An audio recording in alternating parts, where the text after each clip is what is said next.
Israeli Assassinations. I'm Steve Hendrix with your Global Minute. I was a senior career diplomat. I served in Iraq. I led America's largest national capacity development program in history, helping to reconstitute 16 national ministries in Iraq. I know something about the Middle East. In recent days, the Middle East has gotten worse. Israeli strikes have killed two major figures, Fouad Shukar, a top Hezbollah advisor in Lebanon, and Ismail Haniyeh, the leader of Hamas in Iran. In March, the UN Security Council ordered an immediate ceasefire.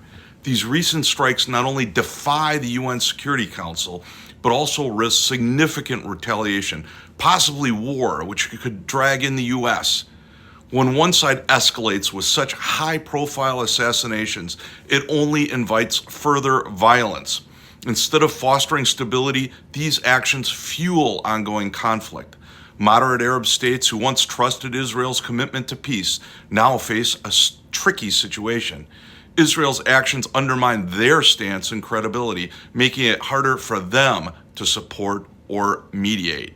Retaliation from groups like Hamas or Hezbollah might now go unchecked. Israeli Prime Minister Netanyahu has unilaterally decided to risk broader war, consequences be damned, even if that means American lives. To the immediate point, assassinations don't work. Both Hamas and Hezbollah have a deep bench that can step up and take the leadership reins. Next man up. On the contrary, it may further radicalize the new leadership while promoting a steady recruitment of new enlistees. Who benefits? By continuing the fighting, Netanyahu benefits personally. He maintains his position as prime minister and the immunity from prosecution for corruption charges that come with it. The longer the conflict drags on, the longer Netanyahu can remain in power and out of jail. He undoubtedly would have been removed from office last year due to corruption charges had it not been for the attack by Hamas last October 7th. The biggest damage of the Trump administration was making Israel a major political issue. It ended a time when most Americans, both parties, were in favor of Israel. Biden didn't grasp that.